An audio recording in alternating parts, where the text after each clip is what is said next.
What makes a woman susceptible to fall for this? In the evolution of looking at narcissistic abuse in general, the majority of survivors have two personality traits in general. One is agreeableness, and the other is. Thank you so much, Chelli, for being here with me today. I'm super excited to have you on the show. I am so excited to be here. Awesome. Thank you. Yeah, I gotta say, for this subject that we're going to be talking about, which is going to be focused around narcissistic abuse, toxic relationship, narcissist, and the victims of narcissistic abuse, I was really selective about who I was going to have this conversation with, because it was really important to me to have someone with the knowledge, like the background on, I guess, the education around it, the actual definitions of narcissism, but also someone who had personal experience. And then another piece, a person who I found or feel has a broader sense, like a zoomed out lens, brings empathy and compassion to all of her conversations. And I found that with you. I had other connections or conversations. And I just found, I was like, yeah, I want to talk to Chelli about this. So Oh, that's yeah. such a sweet compliment I'll take. Like I appreciate that.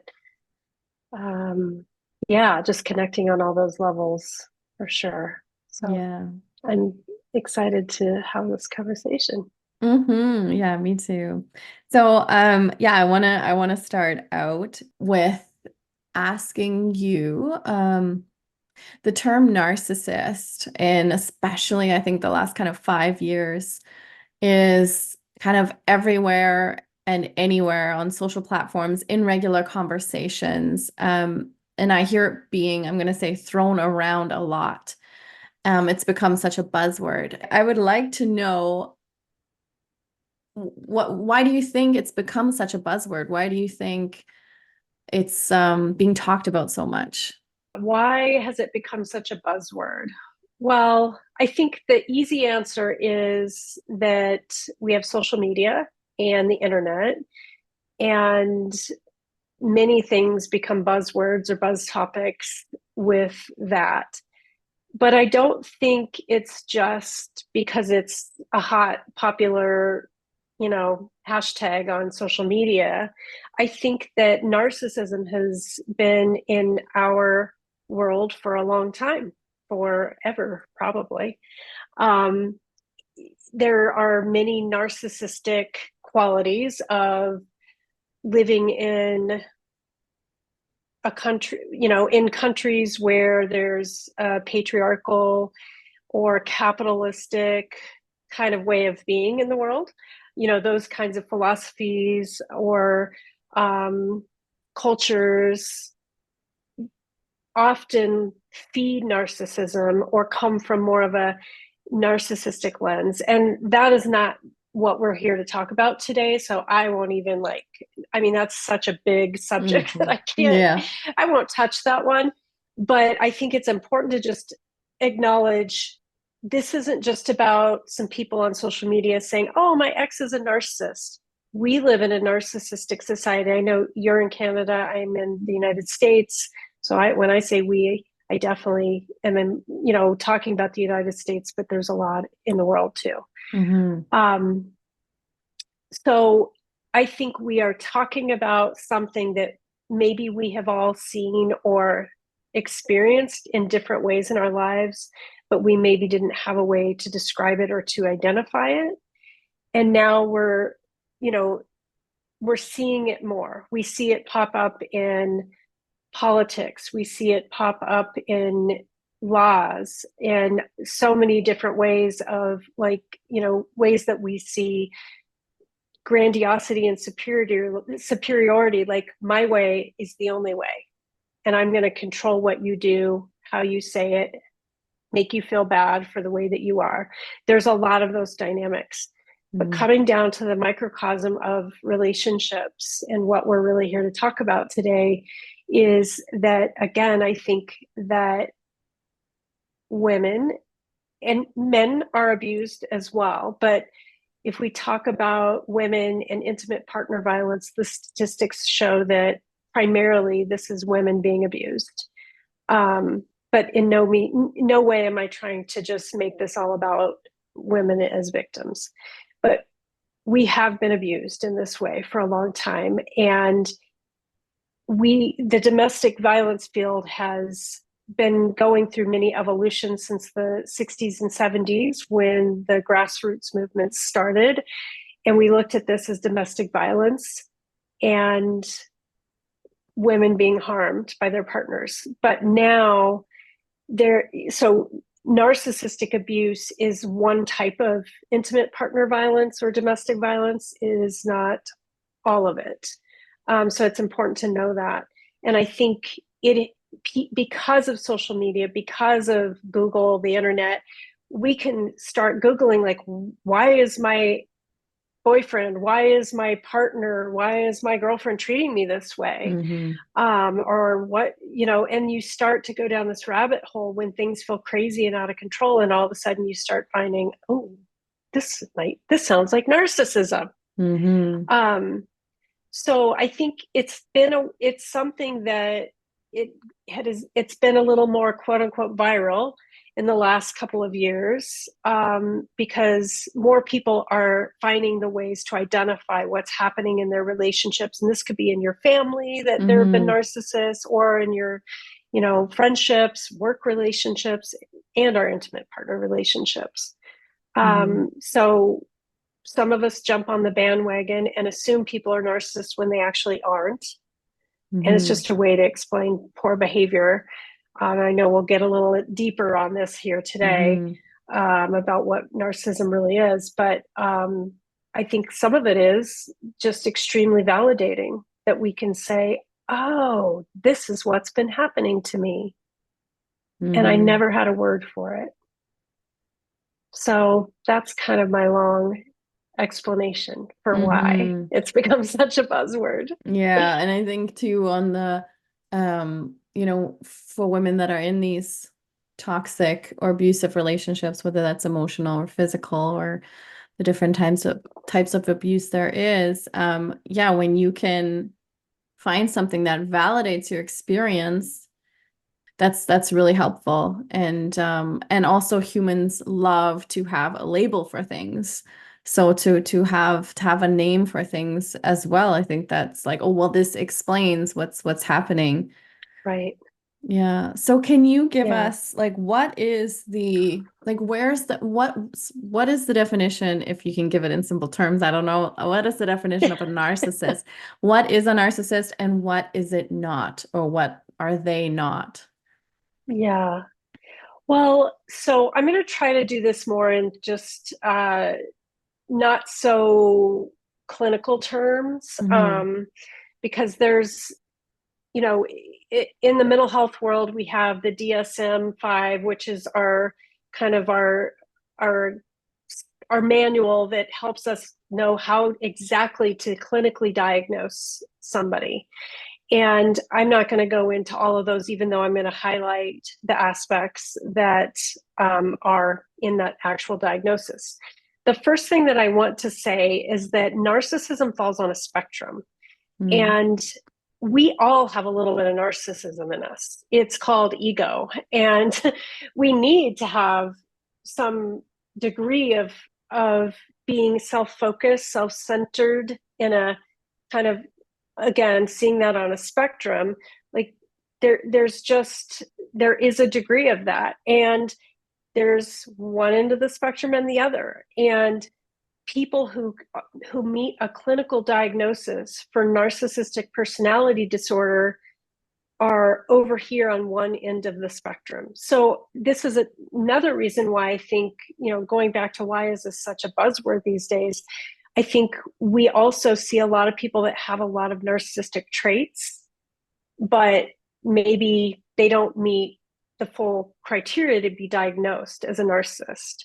So, there's a lot of gray in between the two sides of the spectrum. So I always like to just say that first. This is not just this black and white definition. But what narcissistic personality disorder is first of all, it's a personality disorder. And Mm. in the mental health world, we have personality disorders, and then we have, I hate this word, mental illness, but we'll call it mental illness just to simplify this. Now, mental illness might be something like depression, anxiety, panic disorder, where you're having panic attacks, bipolar. These are types of mental health conditions that affect you cognitively, emotionally, or behaviorally. And they might be transient, like they might come and go. They can be treatable with medication or more treatable with therapy, different types of psychotherapy. But those typically, I mean, bipolar is not a great example there because that can affect you for your whole life. Mm-hmm. And so can depression or anxiety. But typically people can have different degrees of functioning, or it may come and go, or maybe you didn't have it as a teenager, but all of a sudden you develop it in your 40s. That's a mental quote unquote illness. A personality disorder is what we call pervasive and characterological. That's a long word. Mm-hmm. So personality disorders are something that we still don't know the exact cause. It could be environmental, it could be neurobiological, where we're looking at how the brain is forming and how it changes and what kinds of things impact how what's going on in the brain impacts our behavior out in the world. It could also be genetic. So there's research showing all three of those areas that could create it. Now, a lot of times people that have narcissistic personality or another personality disorder for that matter, you'll start to see signs of it when they are teenagers, maybe even children, Mm-hmm. but we cannot technically diagnose them until they're at least the age of 18, because let's be honest, some teenagers can look narcissistic and like our personalities are still a little rough around the edges and we're still forming. That's still kind of being solidified, and I would say even well past 18. Mm-hmm. But clinically speaking, we would not diagnose it until somebody's over 18. So essentially a personality disorder is something that might have been there, the signs may have been there for a long time, but from 18 on, you can be diagnosed, and it is pervasive in the sense that it really, there's not any part of your being or your relationships or parts of your life that are not affected by this disorder.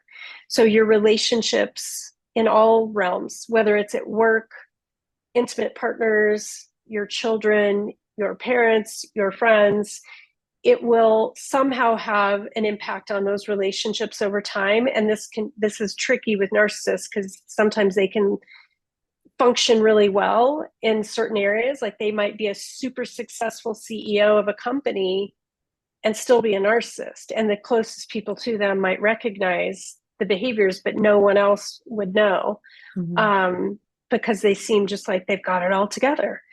But that's the nature of narcissists sometimes.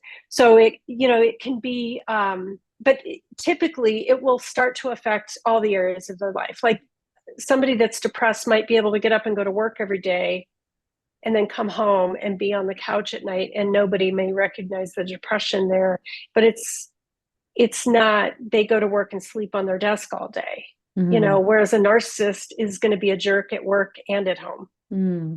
Right. And that's kind of a distinction. And the other part of it is personality disorders, especially what we call cluster B, which is, I'm not going to get into too many details on that, but this type of personality disorder by nature, these are not people that are able to self-reflect or to notice that their behavior is problematic for other people. Other people that don't have personality disorders can look at themselves and say, ooh, I know that's not, if I yell at somebody, I feel bad, or I know that's probably not the best way to react, or I hurt somebody's feelings and I don't want to hurt somebody's feelings. Whereas a narcissist might yell and not have a problem with it, and instead would say, well, don't be so sensitive. You're the one with Mm, the problem because you're reacting to me yelling, right? They do not have the ability to self reflect and notice the consequences of their actions, and mhm. they put it all out on other people. And so that's a part of what's difficult with personality disorders. And maybe we'll talk about this in a bit, but when you're with a narcissist and you think, I'll just have them go to therapy and they'll change, narcissists usually don't go to therapy. Some of them Mm, do, but it's very hard for them to seek help and to have the motivation to change when they're unable to see that there's something that needs to be changed. right. Okay. So Where's the yeah, so and that's difference? like different with like Yeah. depression or anxiety, right? You're like, I feel horrible, I want to change. Whereas a narcissist, like, I don't know what the problem is. You're the problem, Mm, right? Yeah, very interesting. What are some ways that narcissism can show up in a relationship or can show up during the dating phase that, let's say you have a handful of these signs that there's a good sign that it's a good chance that someone's on the spectrum of narcissism. Yeah, this is where it really gets tricky. And I'm just going to quickly list off a few traits of narcissists that I think I left out when we were talking about the definition. It's a lot. So, first of all, I just want to say a few things about what a narcissist looks like, and then Mm-hmm. we'll go a little bit more on that. Mm-hmm. So, they tend to have a lot of grandiosity, and that means like, and I want to say there's two kinds of narcissists. Typically, there's a grandiose narcissist, which is the kind that we usually think of. Most people, if they have any idea of what a narcissist is, this is what we think. It's like, I'm the best, you're the worst, I'm good at everything. They wear their narcissism on their sleeve. They can be highly arrogant. They seem to have no concerns about talking about how great they are, right? They can be aggressive sometimes, and they tend to yeah, it's just a little bit more obvious, even though there are many grandiose narcissists that people have no idea they're a narcissist. Mm-hmm. So there's grandiosity, there's entitlement, like just feeling like everything is owed to them. They deserve all the best, and they will take whatever they need. Very self-serving. They can be very attention-seeking, and if the attention is not on them, they can flip on a dime and make sure that that the attention needs to be on them. They are highly manipulative to get their way in very self-serving ways. They have the diminished to no empathy for others. Um, you'll often see them like displaying or talking with themes of like these fantasies of like power, or being the smartest person, or we're going to have the most amazing loving relationship, or I have the highest IQ. My company is the most successful. Like, it's just these fantasies of being the best at whatever their mind wants to focus on, right? So those are just some kind of really quick little things to think about as far as qualities or traits of a narcissistic person. So, where it gets tricky is in dating, because there are some things that narcissists do in the beginning that can be, sometimes it's very obvious and you could spot it on a dating profile. Sometimes it can take months before you put all the pieces together. And it can even be longer than months too.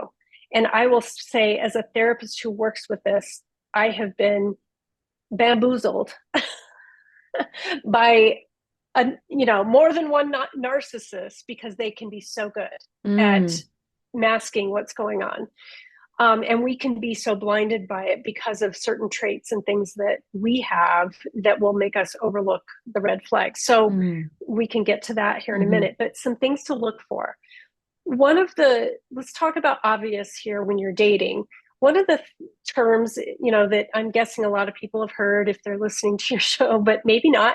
One of the terms we use is love bombing. And what narcissists like to do in the beginning is basically love bomb you. Now, love bombing can come in many forms. And what it is often it's over the top gestures that make you feel like you are the best thing that has ever happened to them.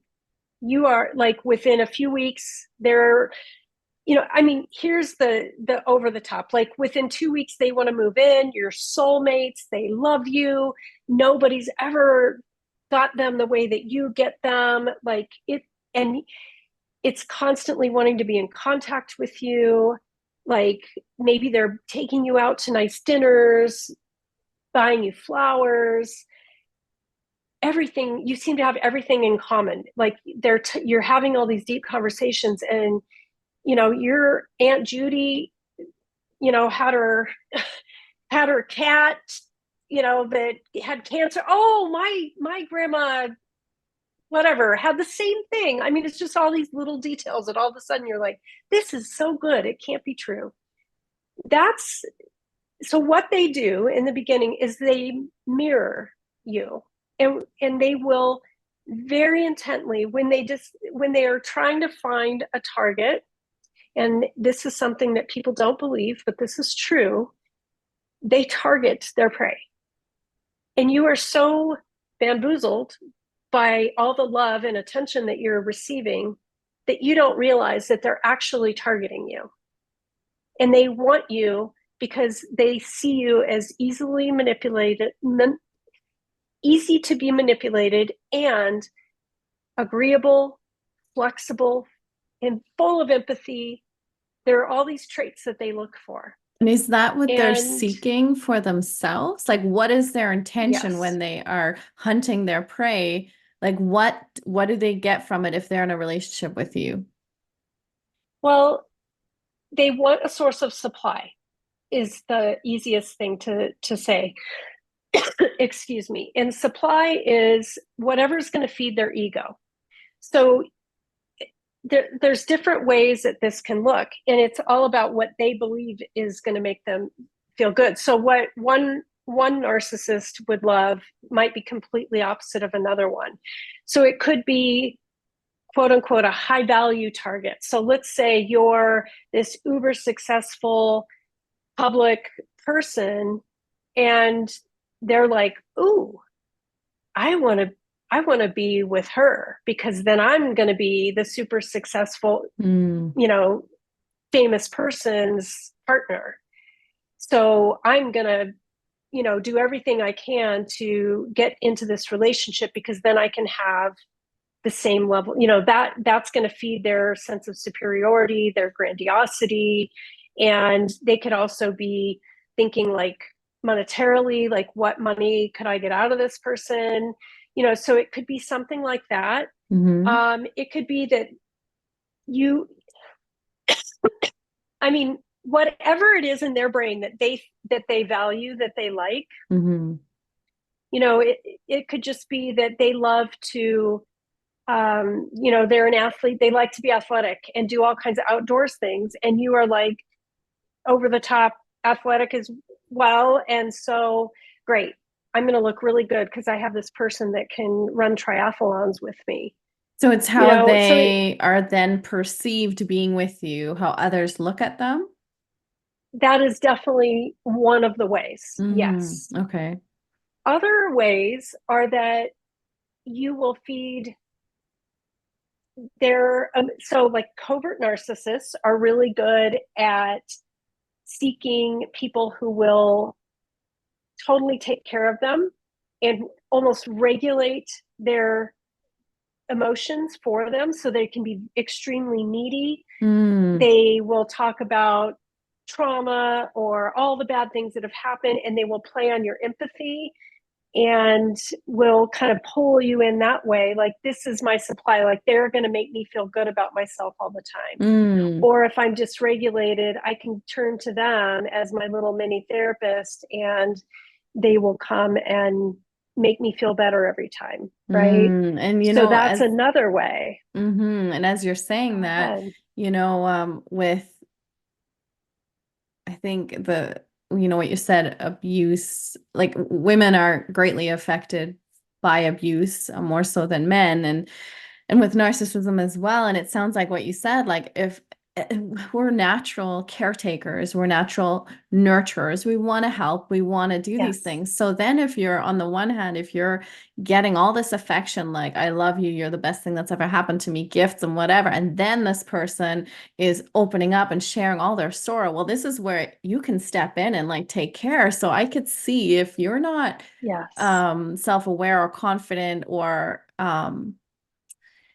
healed yourself, that you're going to jump into that role and yeah, I guess kind of be how do you say, pulled in. Exactly. Yes. And I mean, that's absolutely it. And that's one of a few of the risk factors that we can have that will make us easy targets. Mm-hmm. So, and here you are, you have a lot of empathy. This person, they're so good at like playing on that. And the other thing that they do with the mirroring is they look for the things that they basically listen intently. They observe and listen to everything you're saying. They pick up on mannerisms, all the details in the beginning. And then they mirror it back to you so that it's like this feeling. It's like this, I call it the soulmate effect. It's like, oh my gosh, here's this person that is exactly like me. And they will, they'll lie about things. They'll make up stories, just to make, or they'll exaggerate things about them.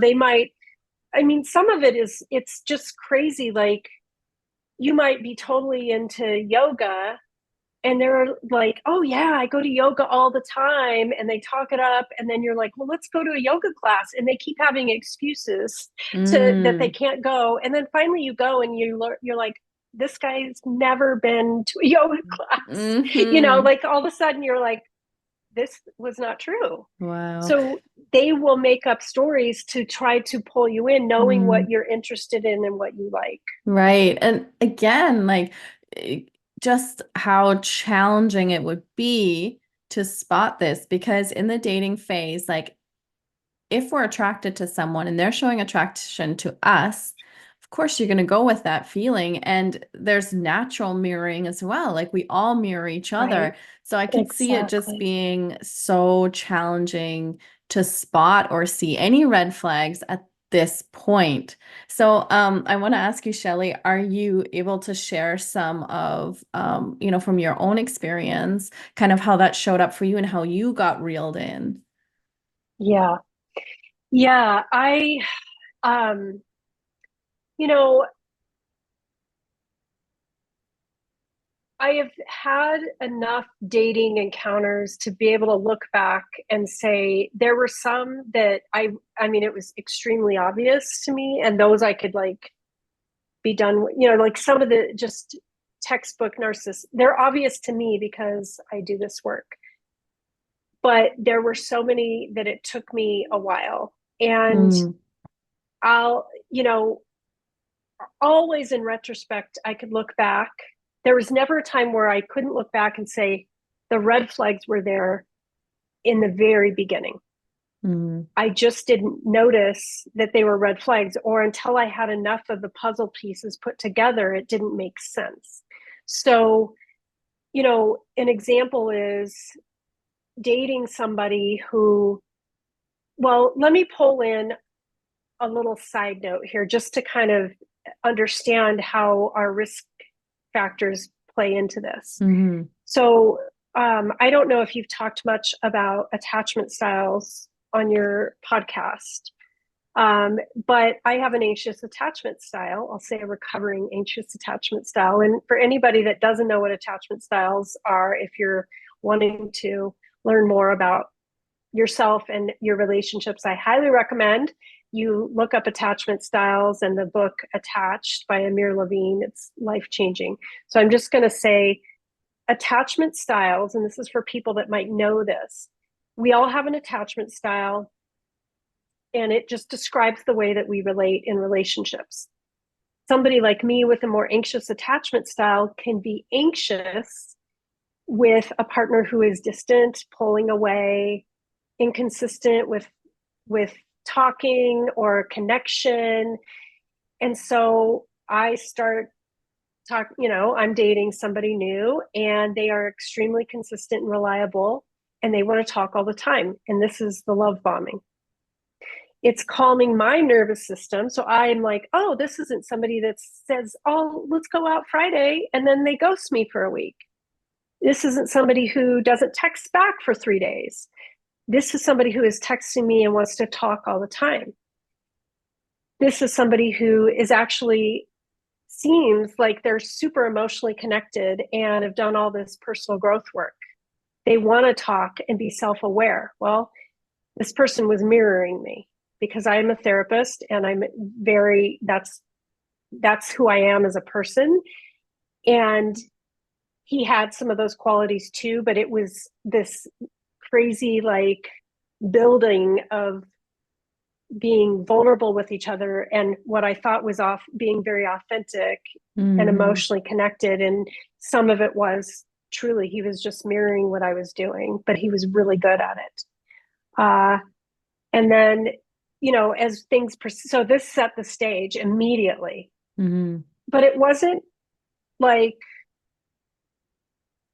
I mean, in retrospect, that was my very first red flag, but it felt so good.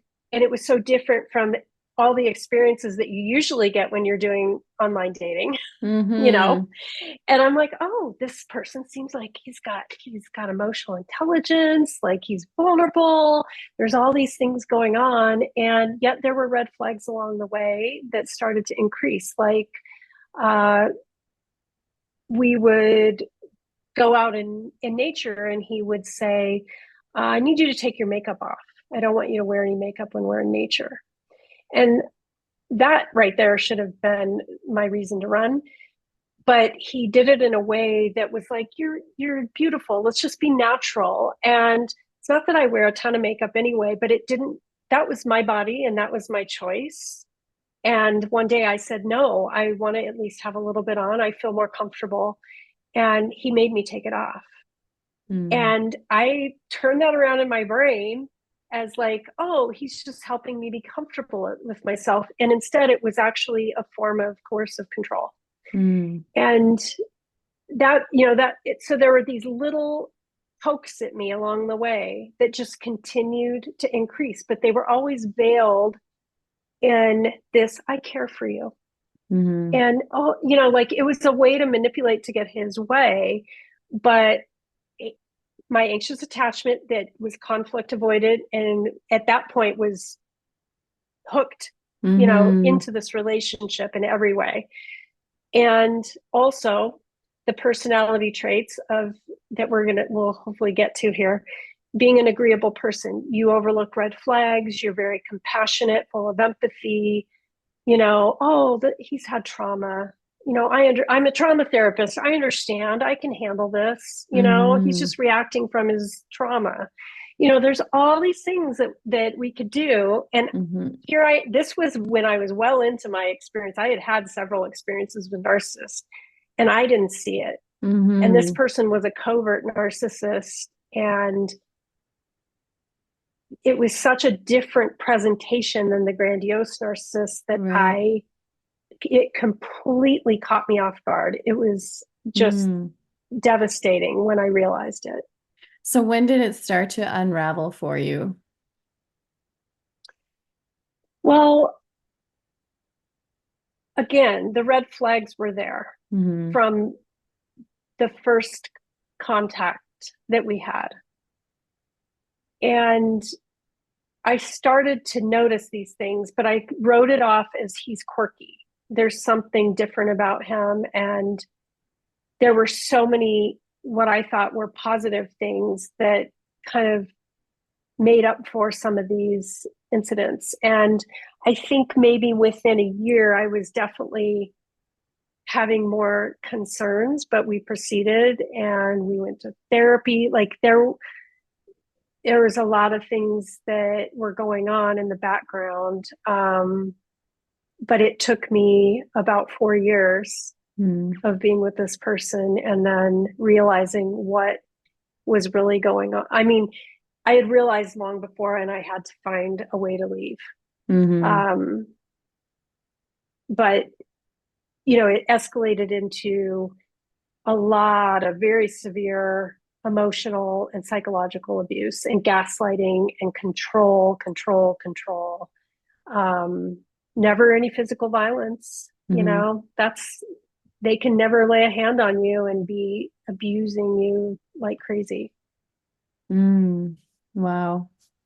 Yeah. Again, as you're like the one thing that has just really stood out to me in our conversation is like all those things on the surface, like there's nothing really wrong with it. Like it's like, okay, Yeah. someone's showing me interest, someone's mirroring me, someone is telling me how beautiful I am to not wear makeup. Like it's so interesting, like how easily missed this is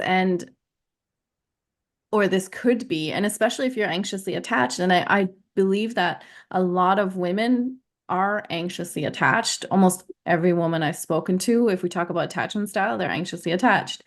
And I was as well. And like I've taken the test, like it was just the online version a few times. And I do feel I've moved into the secure attachment, which I believe helps protect us from missing these signs. But I'm just wondering, like, besides the anxiously attached, for those who aren't familiar with attachment styles, what makes a woman susceptible to fall for this? Yeah. So this is, there has been a lot of information that's just kind of been spread around, and this has come from actual, like, so Melody Beatty identified codependency many years ago, decades ago. And we have all adopted that term and really understood it. And codependency is a thing. It is an actual thing. And I love her for the work that she did. And we, in the evolution of looking at narcissistic abuse in general, excuse me, or what we would say pathological abuse, because this can happen with these other personality disorders as well. But we have believed that women are codependent and they just have no backbone, no boundaries, no sense of self, and therefore they stay in these relationships. But it is not that simple. It's not that simple at all. And again, this is not a criticism on the codependency work, because it can be a factor in this. I see codependency as just one of many things that can contribute. So Sandra Brown is who I have worked very closely with. She wrote the book Women Who Love Psychopaths, and she is somebody who has done a lot of groundbreaking research with survivors of pathological love relationships, which narcissistic abuse is under that. And what she did is she studied the personality traits of survivors, which nobody was ever looking at the personality traits of them. We were only looking at the personality traits of the narcissist or the sociopath.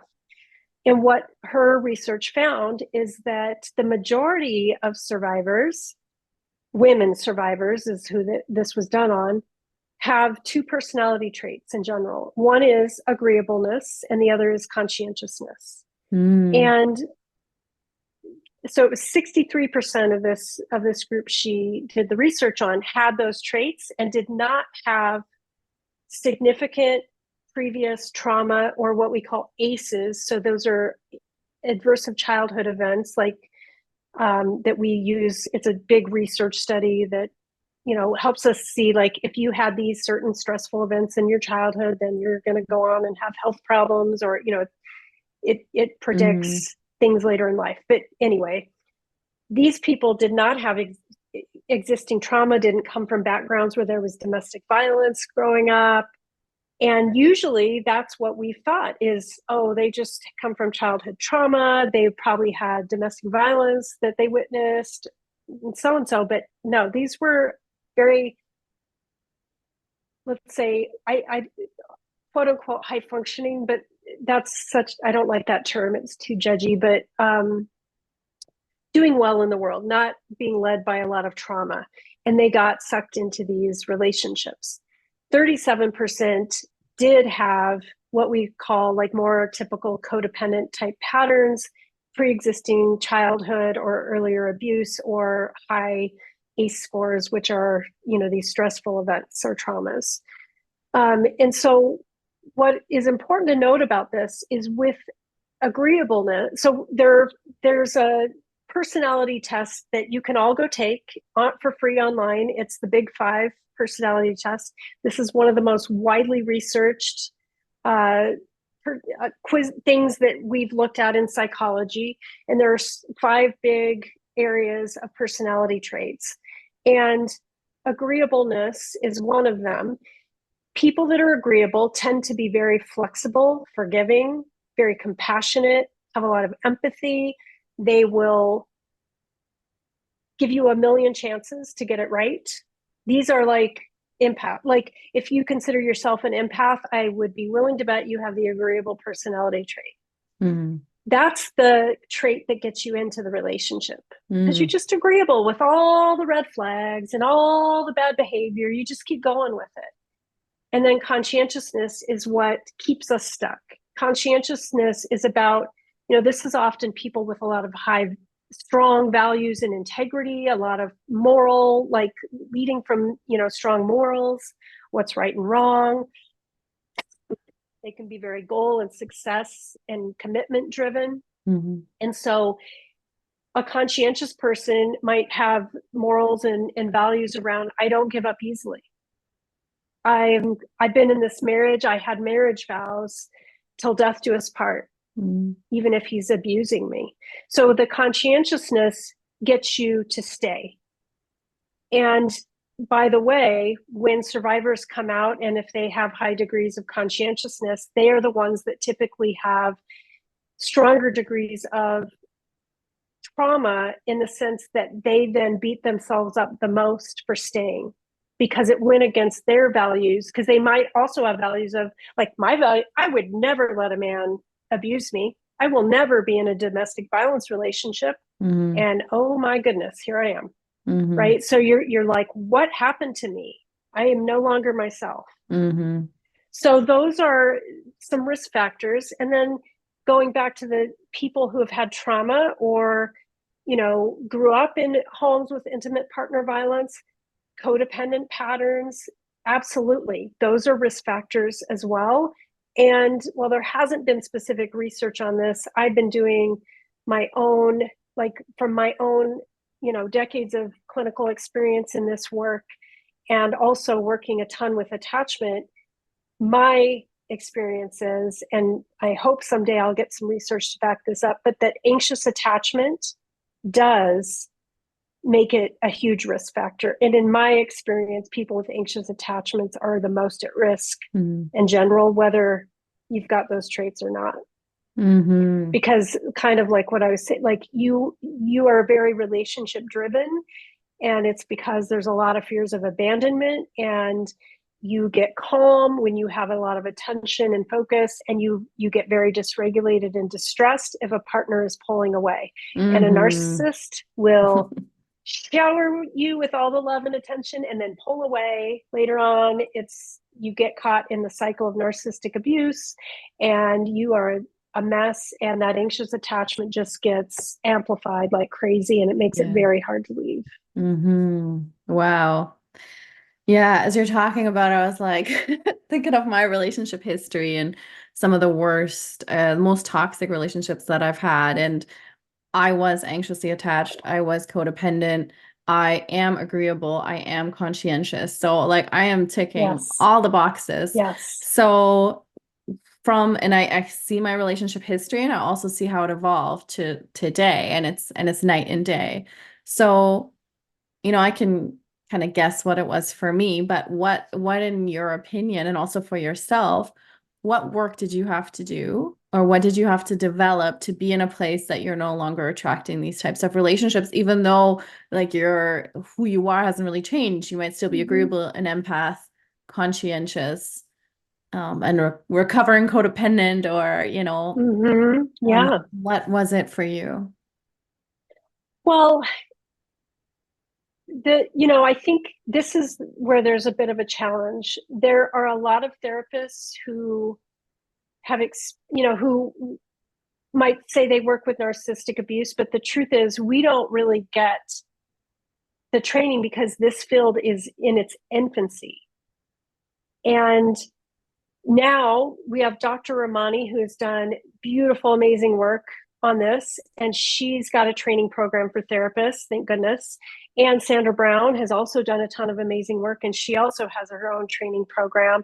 So there now, and this is literally within the last year, there are now programs for therapists to get specifically trained in this because, and I will put myself in this category as somebody who worked with domestic violence. I mean, and I was a survivor, so I got the nuances of it, but I didn't understand it in the way that I do now after having been trained and working with Sandra. So we can inadvertently do damage to survivors because we don't understand it's a very different and unique kind of trauma that can be worsened definitely by couples therapy. So don't ever go to couples therapy if you are in a relationship with someone you suspect is a narcissist. Never. Don't ever do it. Don't let a couples therapist tell you that it's okay. It is not okay. It will never go well. And that's another conversation, but we're going to run out of time if I go down that rabbit hole. So what did I do? It's a ton of trauma work. My struggle was finding somebody who got it. I have had a great therapist, and we got through it without the training that I now provide for my clients. But I'm a resourced person. I'm a trauma therapist. Like, I also know how to work with trauma, but I also need my own trauma therapy. So trauma therapy is huge, even if you can't find somebody that actually has the training in working with narcissistic abuse. But at the very least, find somebody that at least has some degree of support and knowledge. Because if you have a therapist who doesn't believe you or minimizes it or something, don't continue seeing that therapist, because people don't get it. A lot of people don't get it, and they're well-meaning, great therapists, but they don't get it if they haven't been through it. And I'm not saying you have to have somebody that's been through it, but at least they need to be validating you and being curious about what's really happening in your relationship. So you're coming from a place of being, I mean, I was so confused in one of the relationships, and had a therapist who totally gaslit me. And it threw me into such a spiral of of trauma. I was very dysregulated after this experience because I was being gaslit extensively, and I was very confused because the therapist brain in me was trying to figure out what was wrong. Is this something else, or is this not? I mean, I was still in my trauma, and having a therapist say, no, that's not what I see. I cannot tell you how hard it was to come back from that. A colleague, a peer, doubting what I was seeing. And it's because the narcissist was so good. He was so good. And that's why I say don't go to couples therapy too, because they can manipulate excellent therapists. So trauma, coming back to this, like trauma therapy, ideally with somebody who has training or certification in working with this type of abuse. Be careful about going on all the social media stuff with, like I say this, most people, when they start to wonder what's wrong, will turn to social media and Google and be like, is my partner a narcissist? And what happens is, Sandra is very clear about you should never do that because it actually triggers the trauma. And my experience is most people, that's how they first start figuring out what's wrong. So I think that we can't just throw the baby out with the bathwater in this, and understand that, yes, sometimes you need to go and have that sanity check of like, oh my God, I just had this. So I go on social media and then I hear this. But what you want to do is avoid sites where there's trauma dumping, where people are sharing their deep, detailed stories of what's happened. That can be extremely triggering. Going on a site like Dr. Romani or Sandra Brown's site, where there's education about it, that's a little more, it's not detailed in the trauma, but it's educating you, that can be better. But we really say you need to go and find a good trauma therapist, because what we want to do is help your body stabilize, your nervous system get more regulated, and ideally have somebody who can help you navigate your way out of the relationship or really heal from that part if you've already left. So whether you're in a relationship that you suspect might, because that's probably what it just, these little flags that you might start suspecting that they could be a narcissist. So whether you're still in a relationship or whether you are, newly single, like you've left the relationship, the number one thing you would say is for people to go to a trauma therapist. Yes. Yeah. Okay. Well, how important is empathy empathy for ourselves and healing from these relationships? It's so important. And, what I find is, the people that get into these relationships have deep wells of empathy. And it's like we're the opposite from the narcissist, which I always find interesting.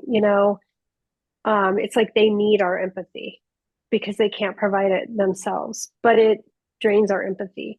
But then as you go forward, either you've been gaslit and told you're selfish, you're horrible, you're the problem, and you question the kind of person you are that's really this kind-hearted, empathic person, or you beat yourself up for staying, for not leaving soon enough, for the things that you did in this relationship because you were literally being gaslit and brainwashed and controlled. Like then we feel horrible about ourselves, and we will sit and give all this empathy to this person that's abusing us and have very little empathy for ourselves. And we need to turn that around and have the empathy for ourselves as victims, as survivors, and realize, like, why am I sitting here having empathy for this person who just abused me? And I'm having empathy and giving him another chance when I have just been devastated. I have just been harmed. It's like we just turn it back on them again and again and again and again. And so I really like to think of it as a mirror of like all that empathy that you want to give to them, you need to reflect it back on you. You are the one that needs it, and you need it so that you can leave and so that you can heal. Right. Yeah. And I will say, on another kind of side note on this, it's okay. Like, I have empathy for narcissists. I have empathy for psychopaths.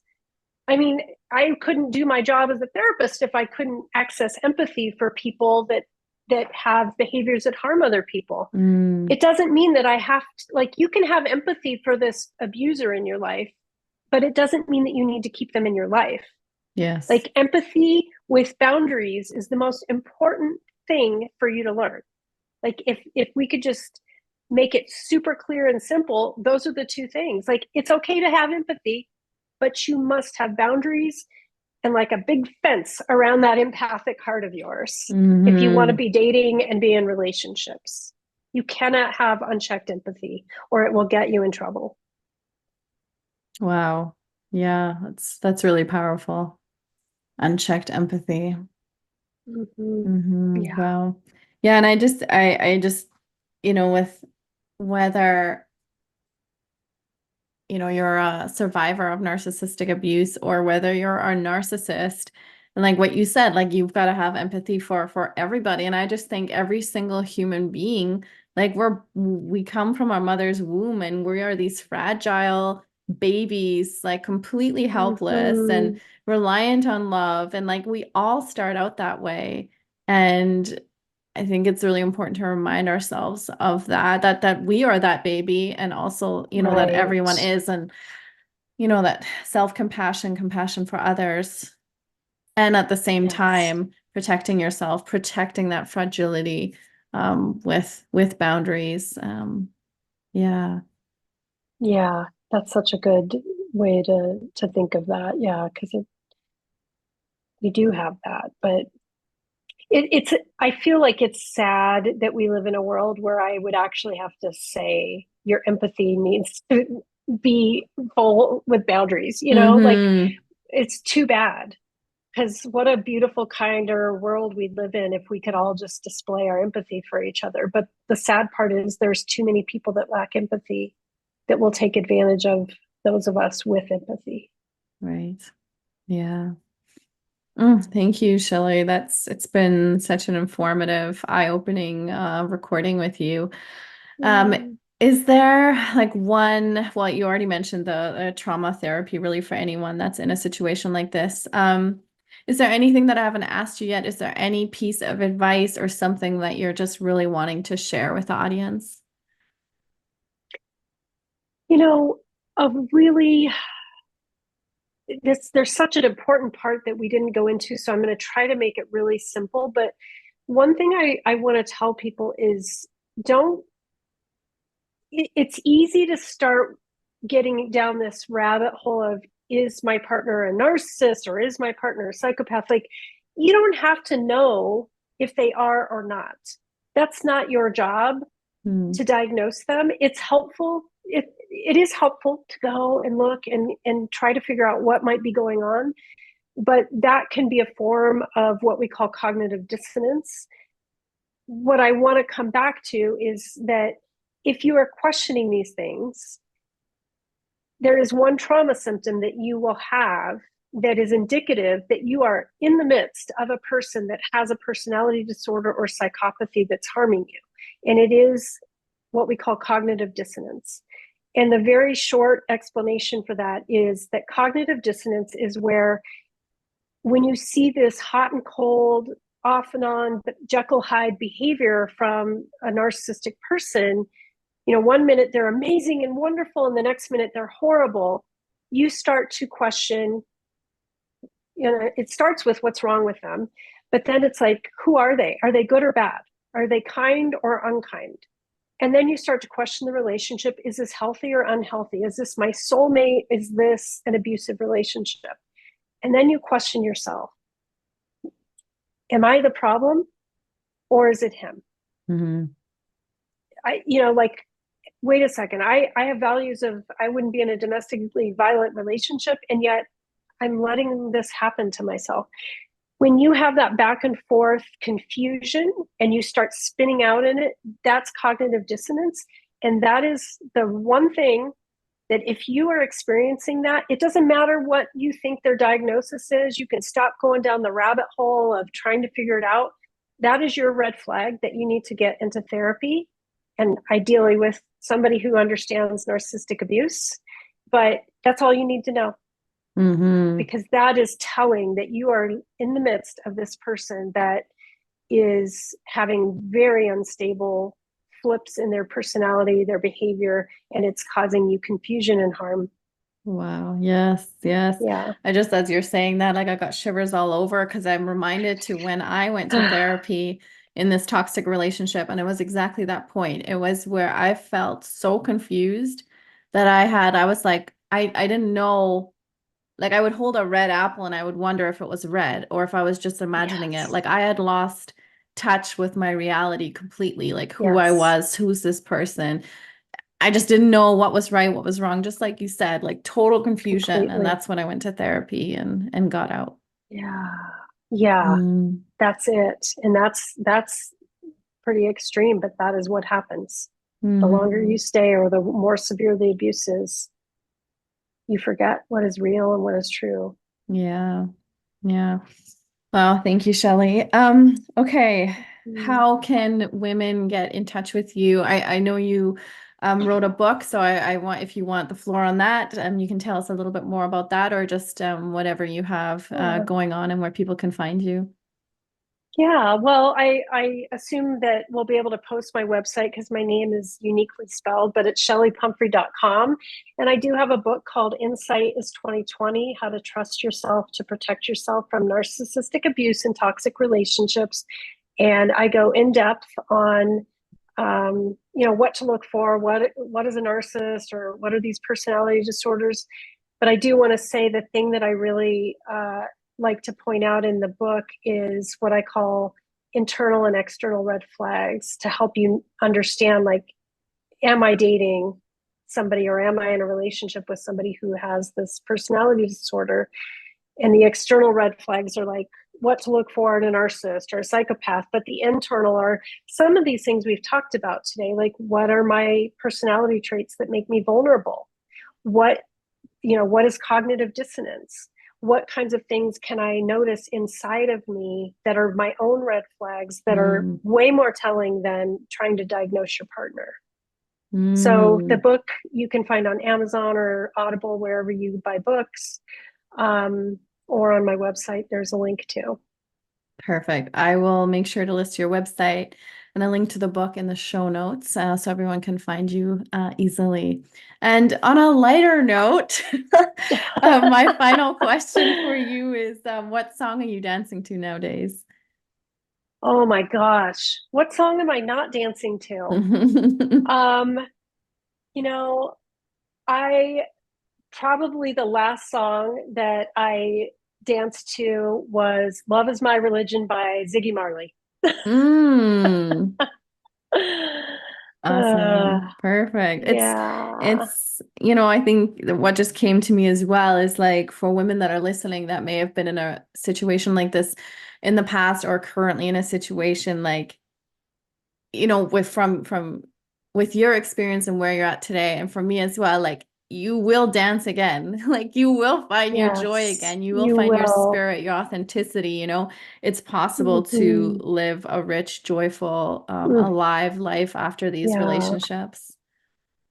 absolutely. It is. It doesn't come easy, I will say. So be kind and graceful with yourself if it feels so impossible, but keep working at it and find people that you can trust and help guide you along the way. And there is life on the other side. We are two examples of that. Mhm.